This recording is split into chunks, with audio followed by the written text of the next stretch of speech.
Do you often feel like you're not enough? Do anxiety, abandonment issues, low self-esteem hold you back in life? Hi, I'm Keisha Jackson, and we will be diving into a topic that affects so many of us: how childhood trauma affects us in our adult lives. If you ever struggle with low self-esteem, abandonment, neglect, rejection, you're not alone. Childhood trauma experiences shows up and it shapes us in our adult lives. It shapes us how we see ourselves and how we see the people around us. So in this video, we will be exploring what are the signs of childhood trauma and how we can begin to reclaim our self-worth and peace of mind.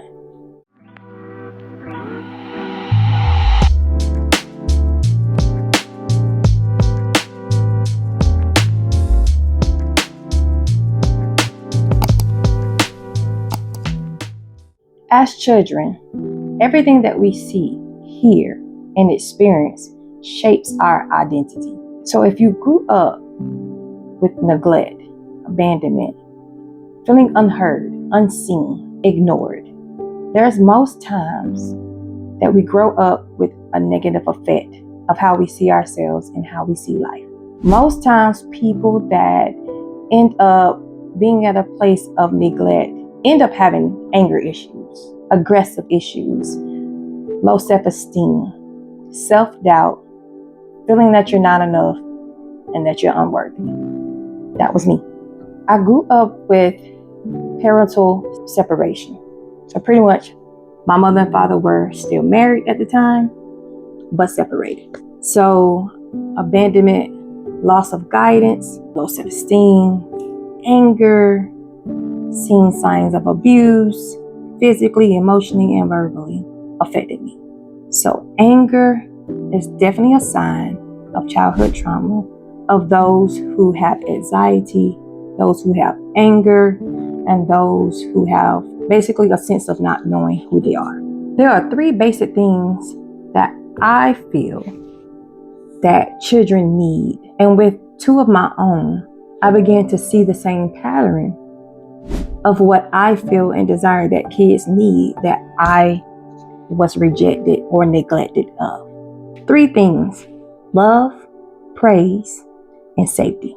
If you don't feel safe, you end up having some type of anxiety. If you don't feel loved, you feel unworthy, worthless, helpless, hopeless. And if you don't get praise, then you look for a self-sabotaging type of attitude and behavior because everything you do is not enough. And then you're going to become somebody like myself that have came a long way. And that's what? Perfectionists. So growing up in an environment where you lack these things ends up showing up in our daily lives. And what ends up happening is we end up becoming a different version of what either our parents intended, whether they tried to teach us or didn't know themselves because they didn't get the proper guidance as well as parents from their parents. So it shows up in our lives, and not on purpose, but it does. We develop negative behavior based upon what we have experienced as kids. For an example, if you grew up around people that was arguing and angry all the time, 9 times out of 10, you're going to be angry and you're going to develop an argumentative type of spirit or an argumentative type of behavior. 9 times out of 10, you're going to argue, you're going to be defensive, you're going to be angry, and you're not going to be able to develop good communication skills. Another example, if you grew up around abuse, whether physical abuse, emotional abuse, sexual abuse, 9 times out of 10, you have developed anger, fear, anxiety, unsafety. So you got to ask yourself, in this type of environment that I have grown up in, what has it done for my development and my relationship with myself and the people around me? Because these type of behaviors and these experiences, like I've mentioned beginning of this video, doesn't give us healthy relationships. We do not know how to respond to situations. Everything that repeatedly keeps coming back up triggers us, and then we begin to be offensive or defensive Some people develop jealousy, strife, anger, and they actually end up being self-sabotaging to themselves or want to sabotage somebody else that does not actually have this type of behavior. Because a lot of people does not have this type of behavior, even if they grew up in households that have been in this type of situations, whether they saw abuse. There's so many things to discuss when it comes to this situation. So there's abuse, there's neglect, there's abandonment, or you make things hard, or you're just too much. Be quiet sometimes, you're too loud, or not being loved, not growing up with enough food in your house, not growing up with a father figure or your father in your home. And what if it's not your parents? What if it's your aunt, your uncle, auntie, grandma, grandfather? It could be so many different factors. And so at the end of the day, what I'm trying to say is that if you grew up in a negative environment, especially if you felt unsafe, 9 times out of 10, we struggle with this as an adult if we have not taken the stance to already identify that this was negative behavior. Most times we say, mama did it, daddy did it, oh, I saw this, so this is a part of my identity. This is who I am. It's not. And we shouldn't normalize actually having issues like this because it stops us from being the greater versions of ourselves. You cannot fully be yourself with these type of negative attitudes, negative behavior, because either it's going to hurt you or it's going to hurt the people around you. Because angry people or hurt people try to hurt people. Not because they want to, but their mind and their brain is wired to act upon this behavior because of experiences.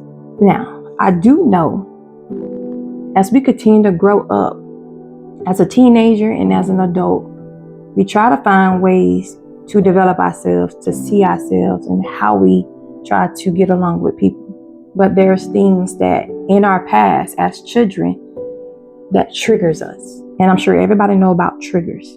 Things that occurs in our lives end up triggering us and creating that childhood PTSD or experiences to rise back up. And then we end up having a negative effect on how we respond. Nobody ever taught us how to respond appropriately.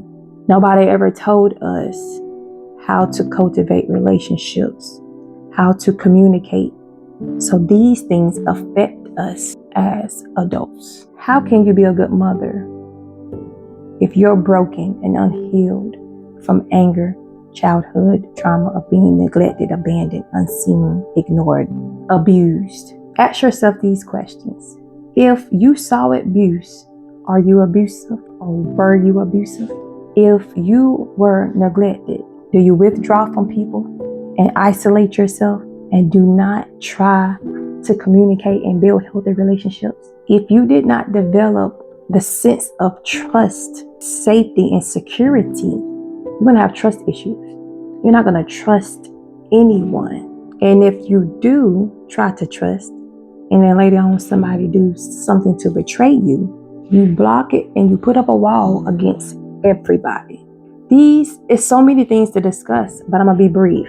The common mistakes is holding on to your past. How can you cultivate self-love and love yourself without first getting to the place of identifying the signs that you develop, that I developed from childhood? So these are the signs, as I'm stating. And now we're going to talk about how to begin to reclaim your self-worth and peace of mind to cultivate a lifestyle of self-love. Reclaiming your self-worth starts with you. The first thing you have to do is validate your pain. Acknowledge that you've been hurt. Acknowledge that you've been rejected. Acknowledge that you've been neglected, abandoned, abused, ignored. The first thing is acknowledging that this has happened and that your feelings and your emotions are valid. They are true. When it comes to this situation, The first thing after acknowledging it is validating within you who you are. What do I love? Who am I? It's one thing to just know you're loved, but it's a greater thing to feel that you're loved, to feel within myself, I am loved, and I feel love from my heart. When you can feel love from your heart, it's no greater feeling. What we would have to do is take us to a place to do some inner work and validate who you are.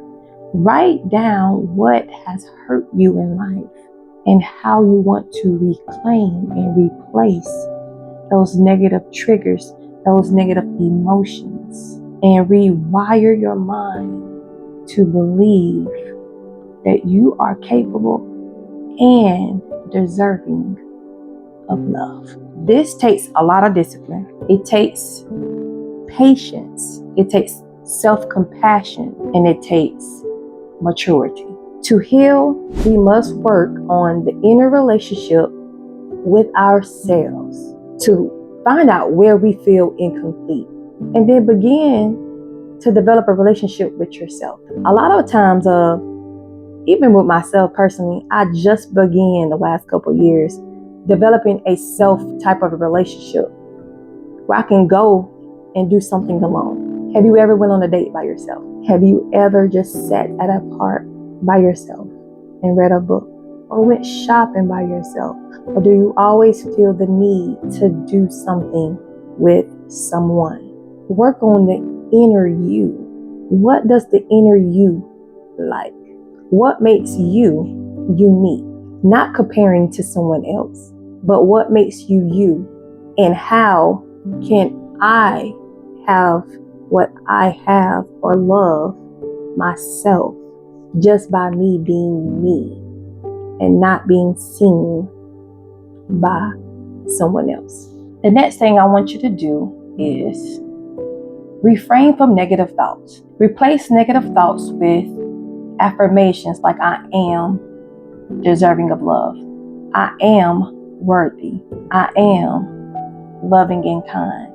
Replace negative thoughts with positive thoughts and keep rehearsing these things and practicing these things with discipline. A lot of times we don't have discipline.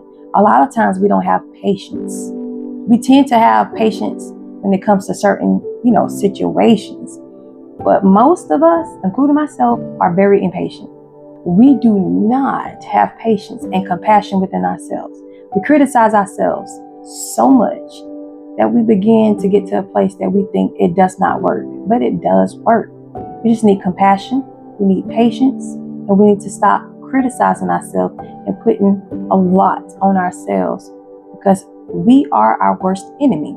So rewire the thoughts that you have of yourself and replace those things with positive things, giving yourself the validation that you need in order for you to understand that you are capable of love and capable of receiving it. A lot of times people try to walk and be friendly and we think that they have an agenda. That's because of you not getting the proper love and treatment with the lack of trust as a child. So we tend to think that someone out to get me, somebody always against me, or they over there talking about me, and they probably talking about something else. But that's the way our minds have developed throughout childhood, up as a teenager, and now into our adulthood, no matter how old you are. And the last thing is setting boundaries. When to say yes and when to say no. And that is to yourself and to others. When you set boundaries, you're setting yourself up with truth, being honest with yourself. If you don't like something, say no. If you are actually okay with something, then say yes. You have to remove yourself from things that will trigger you and create that emotion that will continue to set you up for failure. Setting boundaries, even when it comes to people like your parents, caretakers, whoever, that have done something in some way that would negatively trigger you to actually developing where you can't be at a place of healing, because you have to develop a time period of where you're going to set boundaries to heal before you can actually feel compelled to go back into that environment. So setting boundaries definitely is a must. You got to know what you're doing, why you're doing it, and why you are even trying to reclaim self-worth. Is it to become a better parent? Is it to become better with being social with others? To developing healthier relationships? Is it to be a better husband or wife? Men need healing as well. So this is not just targeted or explained to women, but also men. Set a consistency and an urgency to have self-compassion for yourself. Once you develop this mindset and this system to bring about healing and reclaiming inner peace, walk in forgiveness and forgive those who have hurt you. And you're not doing it for them. You're doing it for you. Forgive yourself and forgive them.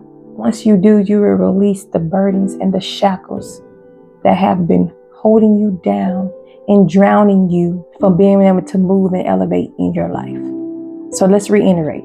Bringing healing to yourself means doing some inner work. Validate your pain. Accept your pain. Yes, acknowledge that it has happened. And then begin the healing process. Find out what you like and what you do not like, you do not indulge in. After you do that, get to a place that you can set boundaries. Let your yes be yes and your no be no.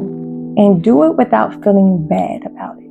Because it's about you and your development, even as an adult, of saying no without feeling guilty that you have said or done something to someone and it affected them and offended them. Because most times if we were neglected or rejected or we felt not good enough, we're looking for self-validation and seeking validation from somebody else on the outside to feel like we're worthy of love. But it's all about what you see fit for you and what makes you happy and at peace within yourself. And then lastly, forgive those who have hurt you. But most importantly, forgive yourself. If this has resonated with you, please like, subscribe, and comment below. And I will be getting more in depth with this on specific topics. So I did not want to say too much in this video. But this is a big topic. This is a big issue because there's a lot of things within us that we need to heal, to be the greatest version of ourselves. So until next time, remember that you are worthy of love and healing. See you soon.